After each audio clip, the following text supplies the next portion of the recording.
రీసెంట్‌గా 'మావి గన్' అని చెప్పిన తర్వాత ఎవరో ఒక నా వెల్ విషర్ ఒక అది పెట్టాడు, మెసేజ్ పెట్టాడు. ఇది కూడా మానసిక పరిస్థితి కొంచెం బాగా లేని వాళ్ళు వాడే మందట ఇది కూడా. మీరు ఒకసారి చెక్ చేస్తే తెలుస్తుందేమో 'మావి గన్' అని గూగుల్‌లో కొట్టండి అది. ఆ న్యూరో థెరపీకి సంబంధించిన ఏదో మెడిసిన్ కూడానంట. ఆఫ్‌కోర్స్ లింక్ తర్వాత మాట్లాడుకుందాం గానీ, నేను చెప్పిందేంటంటే ఇలాంటి పదాలు బయటికి రావడం. ఆ రోజు కూడా చూడండి, అధికారం లేనంత సేపు అమరావతే నా రాజధాని అన్నాడు. అమరావతి మధ్యలోనే ఉండాలన్నాడు. 33,000 ఎకరాలు తీయాలన్నారు. అమరావతి నిర్మించడానికి కేంద్రం డబ్బులు ఇవ్వకపోయినా నా డబ్బులైనా సొంత డబ్బులైనా ఖర్చు పెడతానన్నారు. అమరావతిలో నేను ఇల్లు కట్టుకున్నానన్నాడు. అమరావతిలో గృహప్రవేశం చేశాడు. అన్నీ అయిపోయినాయి. అందరూ ప్రజల్ని ఎంత చక్కగా నమ్మబలికారు. అధికారంలోకి వచ్చారు.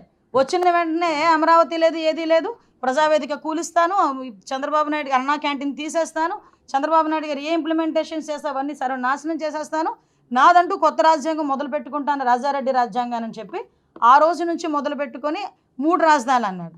పోనీ ఆ రోజే ఈ బుర్రక మావిగా వచ్చి తట్టలేదేమో మేబీ. ఆ 5 సంవత్సరాలు అమరావతి రాజధానిని కంప్లీట్గా నాశనం చేసేసి అమరావతి రైతులు మానసిక క్షోభకు గురయ్యేటట్టుగా చేసి సుమారుగా 300 మంది రైతులు చనిపోవడానికి కారణమైన వ్యక్తి జగన్మోహన్ రెడ్డి.